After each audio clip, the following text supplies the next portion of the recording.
Hello, and welcome to Wednesday of week four of the summer series, and we've still got 3 weeks today we finish. So we've still got some fantastic content to come your way.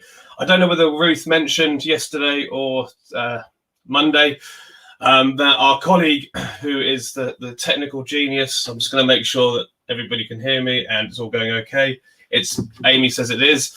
Our technical genius, Stefan, is on holiday, a holiday that we all haven't been able to have in the UK for about a year. So I am manning the post of the technology. So please give me a bit of rope. But I'm really looking forward to today.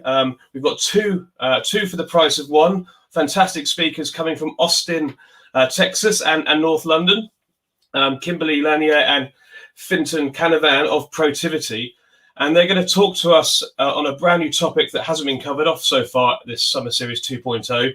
And that's around planning for the inspired workforce of the future, and essentially 3 components of successful workforce planning. Like I say, we've not had that content discussed as yet. So please welcome Kim and Fintan. Hello. Hello. Good to see you all. Yeah, it's nice to be here. Thank you, Matt. We're excited to be able to share some content and information on workforce planning and creating an inspired workforce by design.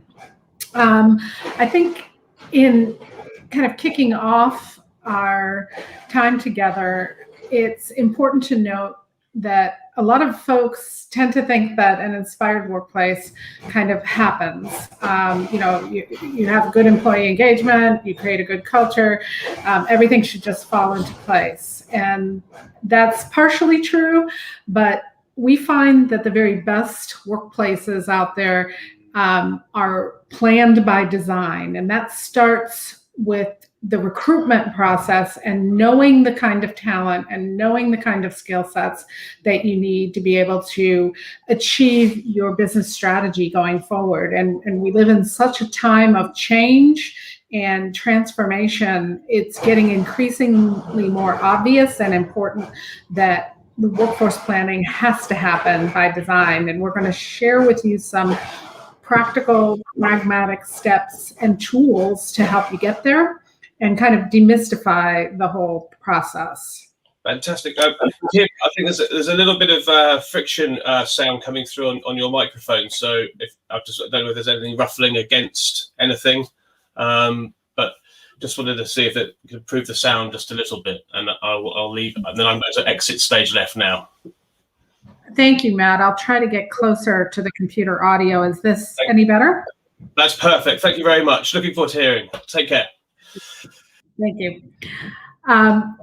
We're going to start with the overall kind of human capital model to put this in the proper context. And this model was built on the foundation of the ISO standard 30414, which provides organizations a lens to be able to measure and monitor its human capital across the organization. There are 5 key dimensions. Protiviti has added the digital core piece, but pretty much everything else is based on the ISO standard. And what we're going to be focusing on today is really this workforce component. Making sure that we have the right talent, the best talent, with the right skills to be able to achieve the business or objectives, and that it is an inspired workplace where people want to come to work and they're engaged in the overall mission and purpose of the organization. When we think of the top recruitment challenges, and this study was actually done right before COVID, and it's only gotten more complex since, almost 58% of the recruiting leads or HR leads have some level of difficulty acquiring the right talent to maintain the current business activities. So this is an ongoing challenge. And even more than that, we're having challenges acquiring talent to support a change in strategy. We've seen a lot of new business models. We've seen a lot of transformation evolve out of the circumstances that support the pandemic, and that's shifting the need for different technologies, different skills to operate going forward, and that's creating some recruitment challenges. 71% organizations are recruiting for more specialized roles. So we're seeing specialization happening, the need for deeper levels of skill sets, the need to reskill existing workforce. And a number of recruiters, 20%, say they're getting requisitions from within the business for talent for which they don't even understand the role. When that happens, it takes a lot longer to fill those roles than it would if things were more simplified and clear. There's just a lot of challenges in terms of bringing in the right talent into the organization, and the right talent that has the best culture fit, because that's really how you're going to be able to get that inspiration and collaboration and networking going on across the organization. What Fintan and I want to share with you today is the value of intentionally putting together a strategic workforce plan. And that is a little bit different. If you look at the continuum in the past, a lot of HR folks in the organization have focused on things like talent forecasts, a talent plan, even a workforce plan, which tend to be a little bit more practical, shorter term, near-term vacancies, and so forth. And those elements are very important, but a strategic workforce takes a long-term view to ensure that your workforce is optimized, that you're building that inspired workplace over time to help the organization achieve its longer-term business goals and strategy.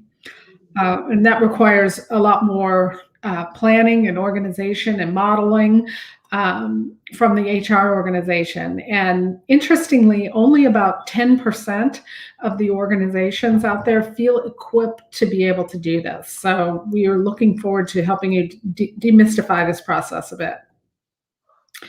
The reason that a strategic workforce plan takes a longer term view to executing business strategy is the number and importance of risks associated with talent to being able to execute your business strategy. There's, if you start at the top there, just sheer talent availability, both inside and outside the organization, equates to the number of people that are available with the necessary critical skills to be able to do the job. And that happens both inside the organization from a mobility standpoint, but also how could we bring and compete in the marketplace with for the very best talent to come into the organization. Then we have the talent competition risk, which is the percentage of offers that are extended, but then rejected by the candidates because they prefer another organization. It also includes things like the voluntary turnover rate due to employees leaving for another better opportunity. On the development risk side, that's the number of eligible employees signing up for training courses to develop those critical skills. So how effective and what risk exists in terms of developing and training the workforce. And then on the engagement side, you may have talent in the organization with good skills, but are they engaged? Are they fully engaged and contributing those skills to get the organization where it wants to go? On the graduate supply risk, some companies are impacted by this more than others, but it's the funnel or the talent pipeline of those new entrants into the workforce that will be available as part of the talent pool going forward.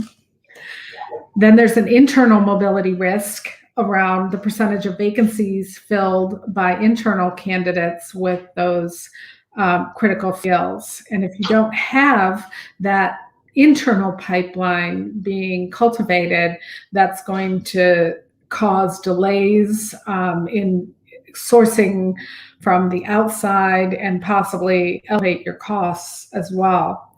On the pipeline risk, it's measuring the number of applicants who are interviewed during a particular period, and managing your talent pipeline is the key to being able to onboard and engage people in an efficient amount of time. On the retention risk, it's the overall voluntary turnover rate of employees with those critical skills that are needed for the business. And then increasingly, especially with the baby boomers and soon to be Generation X, you have the retirement risk, the percentage of the workforce with critical skills or leadership capabilities that'll reach a retirement age in 6 months or less. And then on the succession risk, it's those roles identified as crucial to the business going forward. So you can see that there is a lot of potential risk to the business in terms of being able to execute the business strategy. And this is really represents a business case for the need to be very deliberate and intentional around workforce planning. Fintan, I'm going to turn it over to you to walk through 3 components of workforce planning.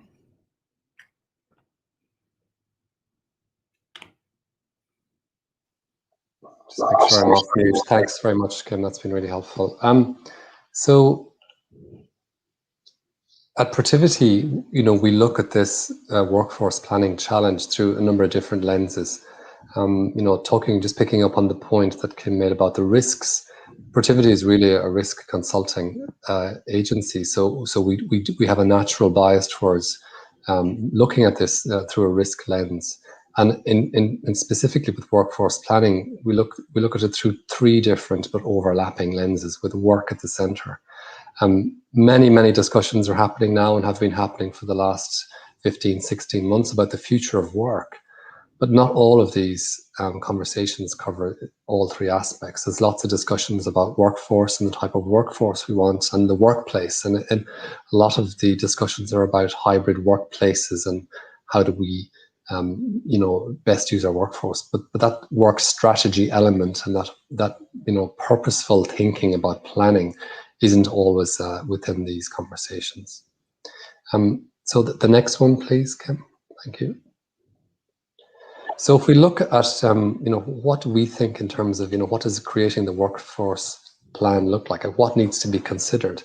I mean, the key elements, again, breaking it into the 3 components, the work strategy, taking the conversation back to the business goals is the key part of this, we think, focusing on the foundational aspects then around recruitment and upskilling, which is now in a very, very different market. If you consider the access to pools of labor we have now, we no longer have the geographical restrictions that we may have, or people wanting to work in a particular city, or being able to, commute, and all that's no longer a consideration. And one of the things that we've experienced ourselves as a consulting group is that we've been able to pivot really quickly to home working. So the accessing talent and accessing skill sets is actually much easier for us to do that.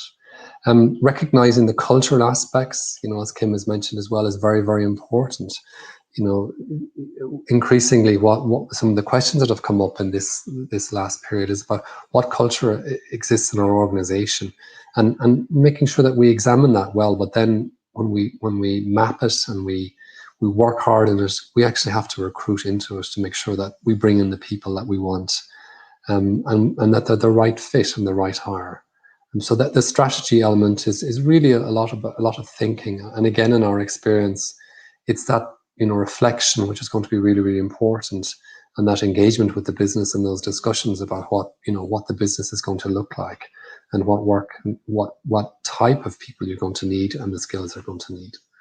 The workplace itself, of course, is very, very important.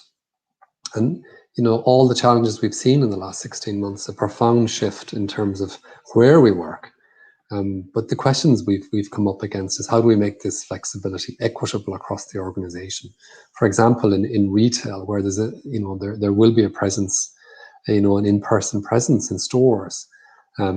And how do we make sure that those employees in an organization where you have a back office operational team who get to work from home, how do we make those contracts equitable, and how do we make sure that people within the organization feel equally valued across this? And this is a real challenge, to make those type of flexible arrangements equitable across organizations which have multi-dimensional teams, but who have both a need for physical presence. So that's a real challenge. And that sort of plays in a little bit into the operating model, what we've seen become incorporated almost by default. And it's been that rush towards that flexible working that I think we all expected to happen over the coming years with the technology improvements, but actually we've been propelled into that much quicker than we were actually ready for. So we haven't had time to prepare for, what the cultural impacts of that are. But the agile model appears to work, and there's no doubt that workers will want to retain that flexibility and they like that model. We think there's a hybrid model that will come out off the back of the new ways. The collaboration tools, of course, have been so important, and that speed of the technology and the rollout of the technology and the options we have and all the different tooling now that we have, that becomes a prerequisite for organizations who want to operate in the world. The health and safety point, again, is something that we have to consider, because we have to remember that we have to be sure that the alternative workplaces are suitable and safe. We have that responsibility for employees, and that doesn't go away. We have a duty of care for them, so we have to be sure that actually works and they have safe and suitable places to work. And that's a challenge. There's a challenge for those who are younger members of the workforce who may be sharing apartments or houses. And actually that comfort and again, it's a style thing for people who prefer perhaps to, have that interaction with their peers more often than others. So again, those kind of things have to be top of mind. And then the workforce, again, going back to something that Kim said about the right talent, for now and in the future, we have to be sure that we're attracting it in and that we're developing it. But again, to Kim's earlier point, there's a talent requirement for roles that we don't actually even understand practically. If you think back to the statistic, 20% of requests from the business back into HR are for roles that HR don't understand what they mean, and that's only likely to go up. And there's another statistic that we'll talk about in a few moments around that. The employee experience and that whole employer-employee relationship and that unspoken contract that exists between the employer and the employee, and how important that has become in terms of becoming an employer of choice, because employees now have such an opportunity, particularly the talented ones, to pick and choose the employer they go to work for. So the engagement from the very, very beginning, that life cycle of first touch point all through the recruitment process to onboarding, and then to actually establishing the career and building career pathways, all of the touch points for employees are very important, because again, the change in the workforce has meant that that idea of building experiences by moving between organizations, if you're not accessing that experience and that type of learning, that's become more and more common in the 21st century, and I think we'll continue to see that.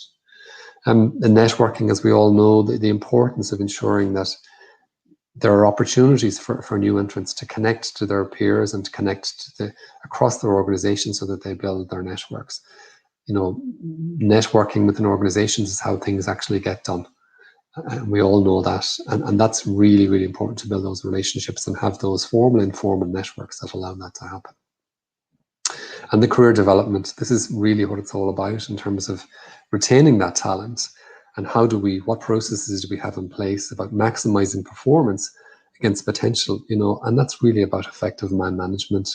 It's about providing training and development. It's about giving other opportunities for development, like mobility for international organizations. And that's something that we do a lot of in our own organization. The next one, please, Kim.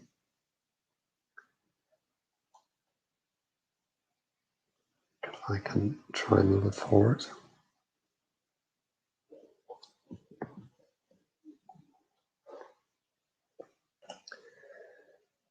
So if we look at this one, this is a really interesting one. It's a fairly recent statistic from Gartner. You know, where we are at the moment. So we're in that current area, which is our talent crunch.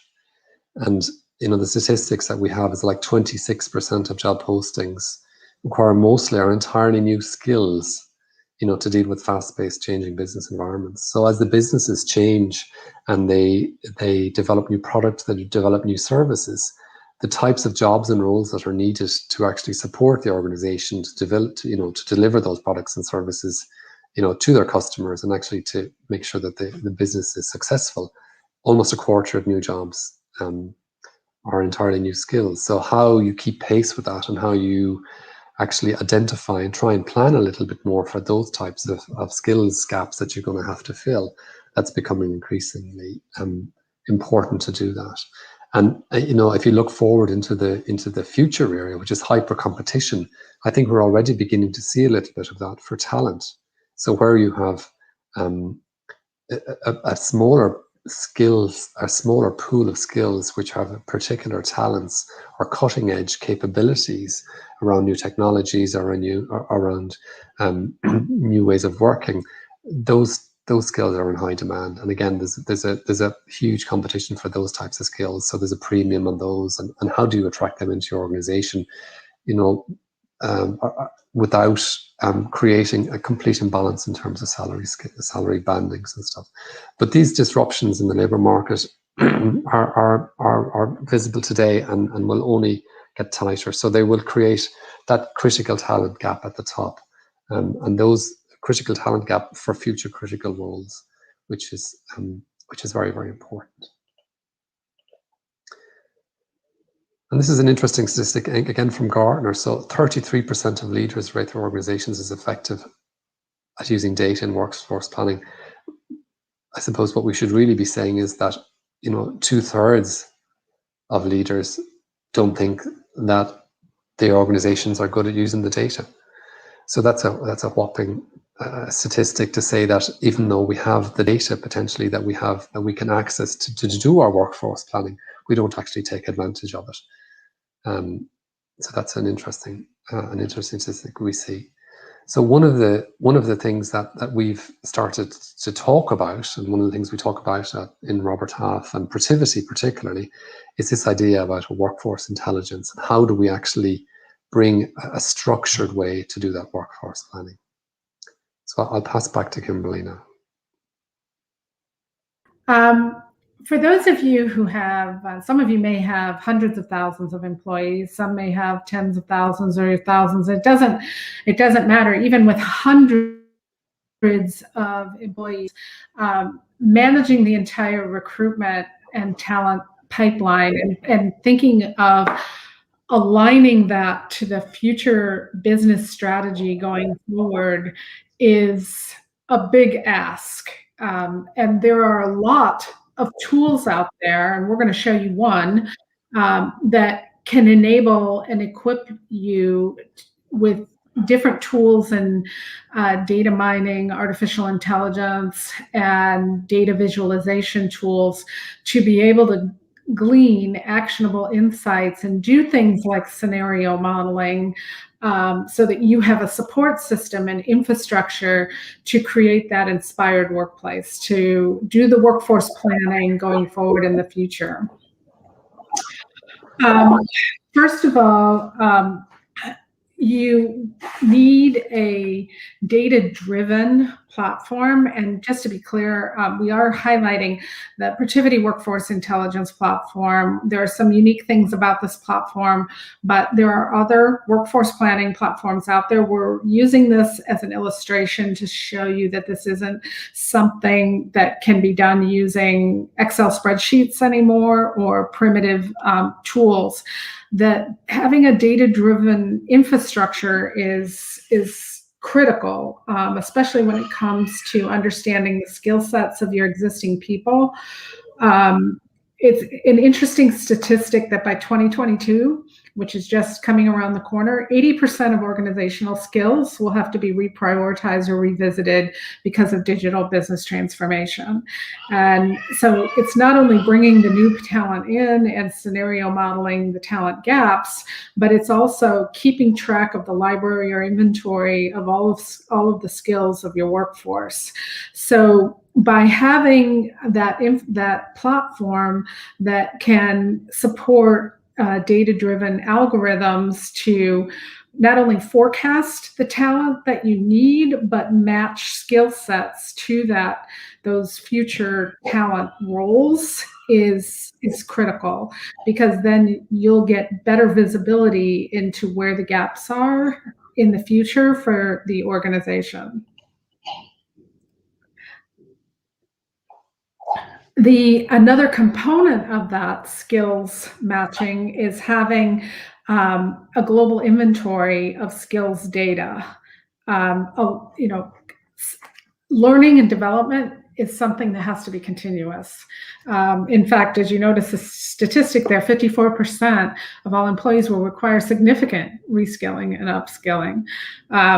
Having a skills cloud where you can create that inventory in that library and have the system help identify gaps for upcoming roles and opportunities, it gives you kind of a data warehouse for skills throughout the organization. All of this powerful data around being able to model different scenarios and being able to pinpoint talent gaps, look inside the organization for upward mobility candidates to be able to mitigate that risk, will help you better plan for where those gaps are and what recruitment needs to take place in both the short term and the longer term, thinking around talent. And all of this happens underneath the banner of creating that inspired workplace with the right talent in the organization. A platform will give you the kind of workforce insights that you need to make the best decisions within your business or organization. It will also allow you to benchmark yourself against other companies who are like you in the marketplace to see how you stack up in terms of capability and maturity around not only your workforce planning efforts, but the broader human capital model as a whole. Some of you may be saying, wow, this looks like a lot of work, looks like a lot of investment. Why should I prioritize this? It's going to be the key to your competitiveness and growth plans in the future. That's the de facto business case around having the right tools and the right resources to be able to do effective strategic workforce planning going forward.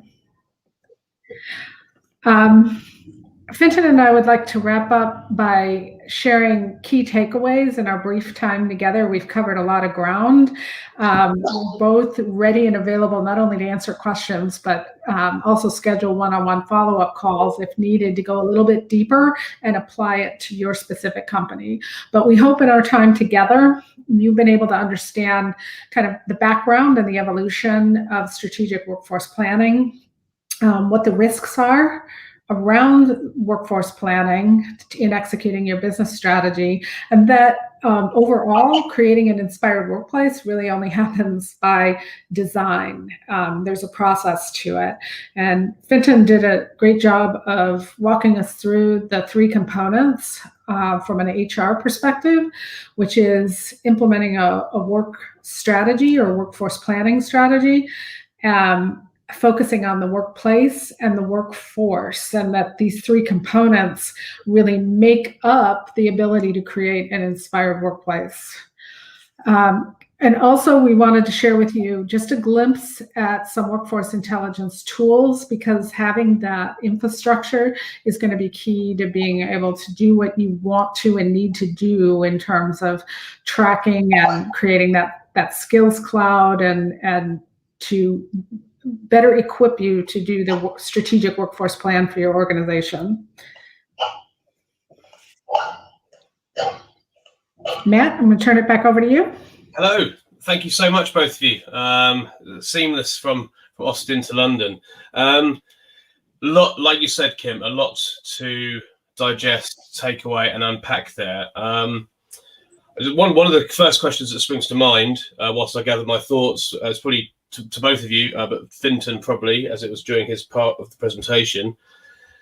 Gartner's stat of 60% of leaders just don't use the data at their fingertips. So why do you think? Why is this happening? I think there's certainly from our understanding is that the data itself, it's the same old problem with data. The data is in so many different places, in so many different formats, and is not at fingertips. And if you think about all data problems that organizations have, is that they're not organized well enough to actually realize that to put all of that data into one place and actually then to supplement it with other information. That sounds very simple to say, but it's actually quite difficult to do. And I would suggest rather gently that I come from a finance background, so I know that finance people are the worst in the world with their own data.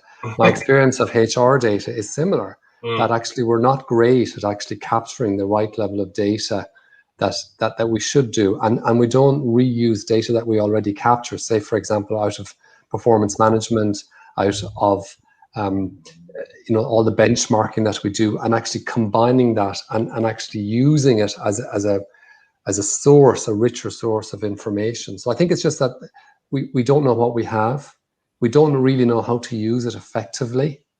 And it's all over the place in organizations. It's not easy to access. I think that's the biggest problem with it. I don't know, Kim, if you have anything else to add to that.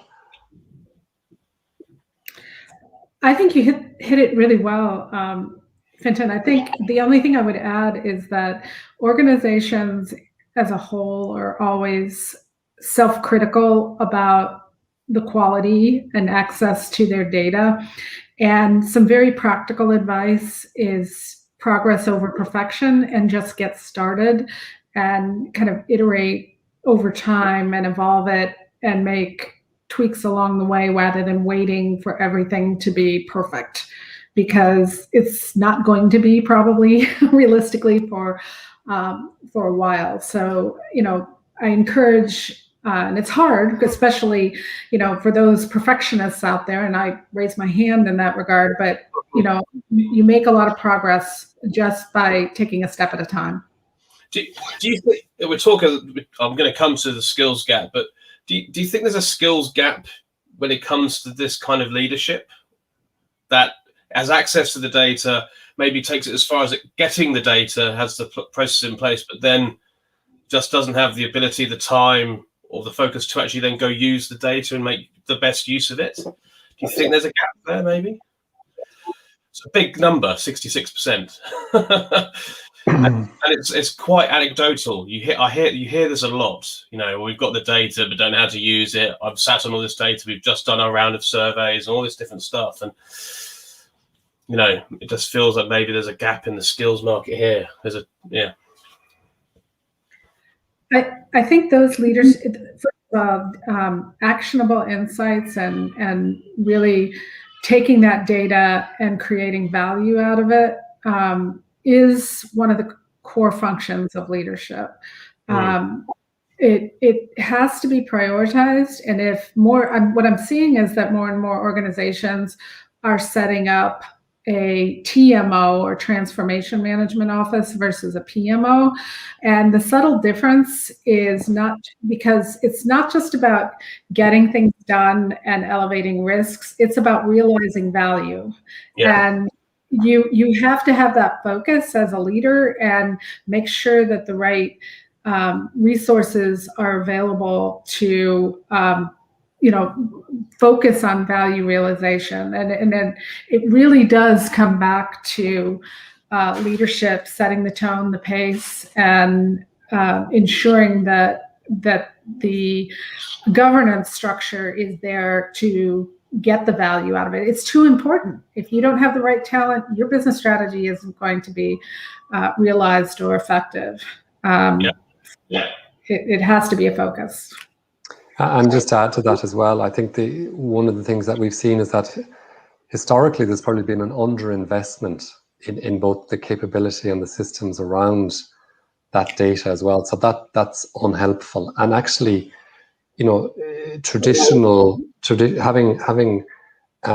less traditional HR roles within HR, like data management roles, or more technical people within functions where you wouldn't normally see them, that has become more of a reality. That's become more real, that they have to have specialists within those functions who maybe that's not their core skill set, but actually getting them in there to actually help those functions better. But yeah, I think underinvestment is probably a bit of a play there as well, historically.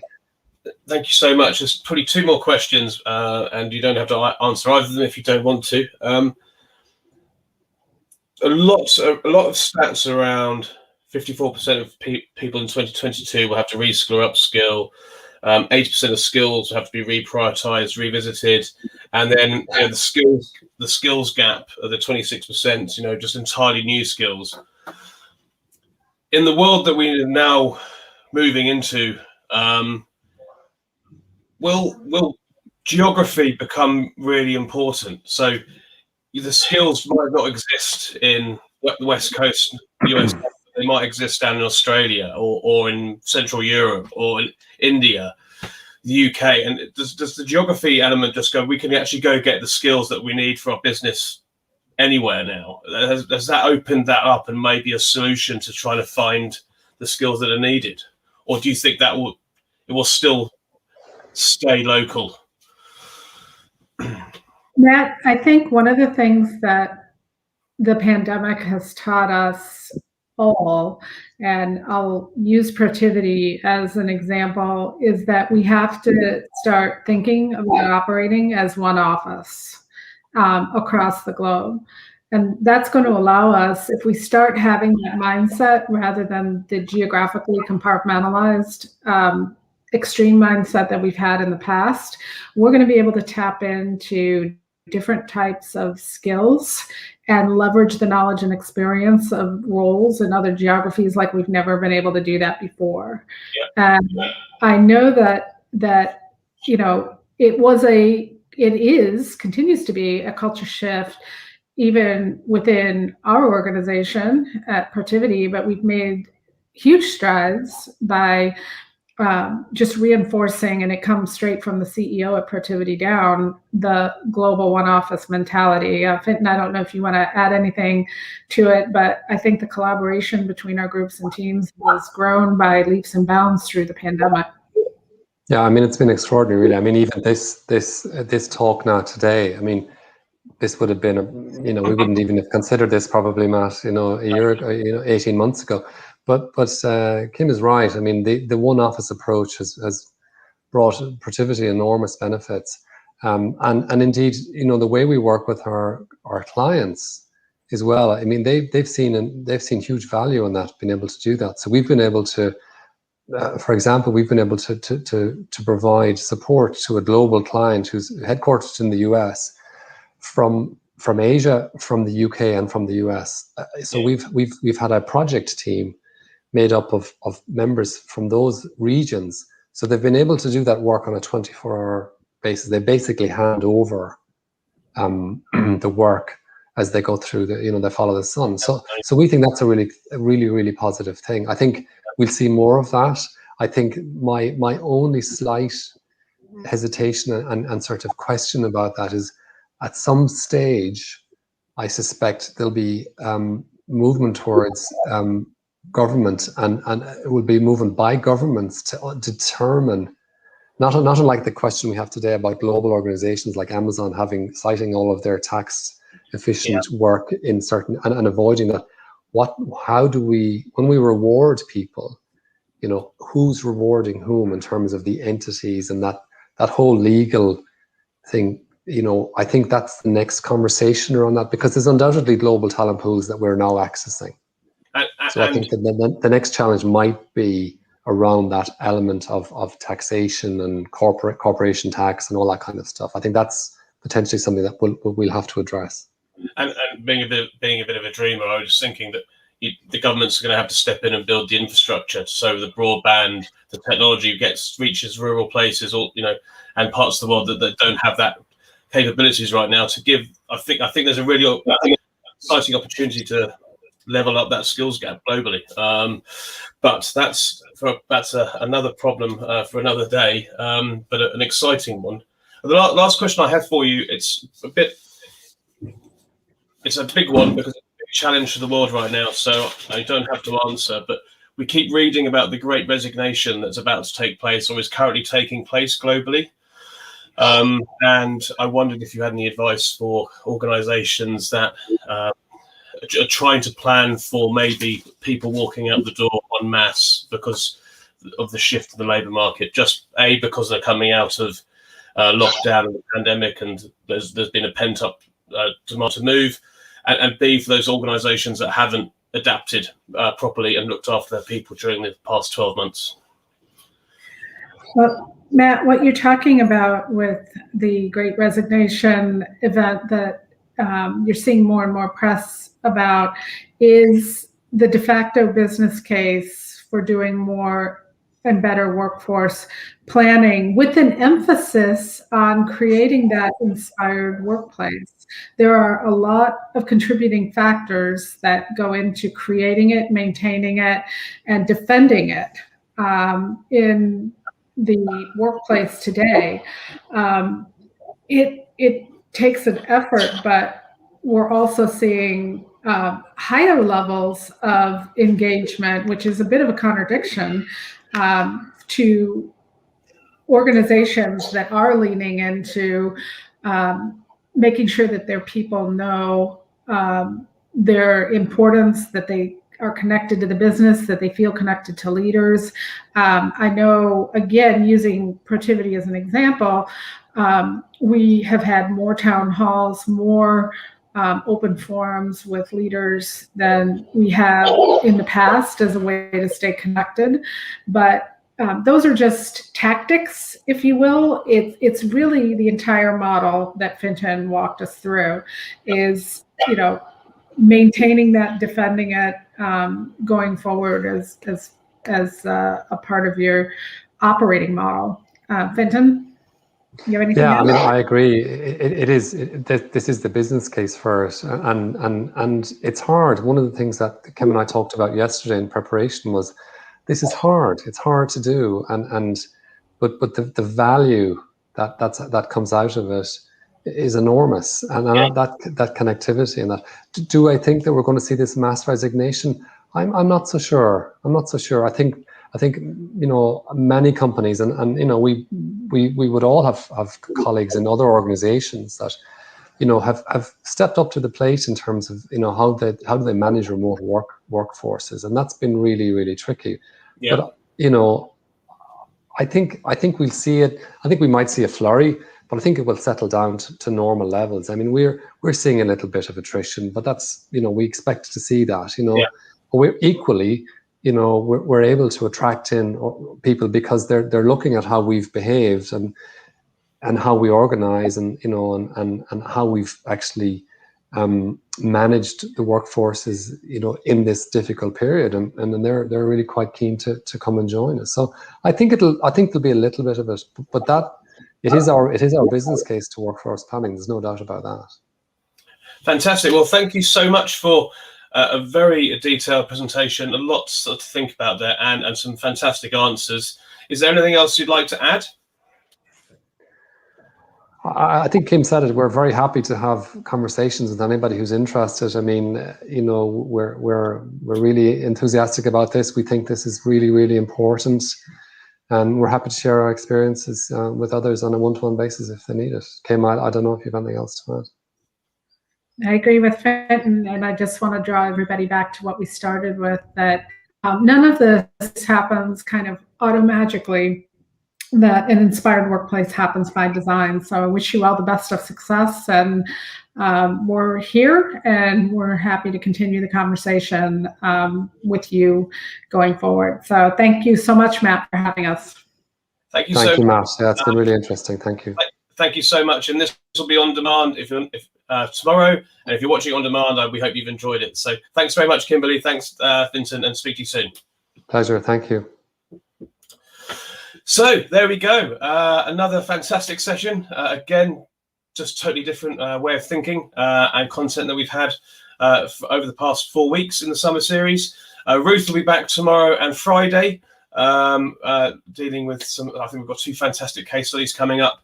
And I will see you next week. It's been a very exciting week so far. It's our first day of our 2nd year as Inspiring Workplaces. Our first birthday was yesterday. And thanks to all you inspirers that share our mission, who want to change the world through the world of work. It's great to be working with you. Take care. Bye-bye.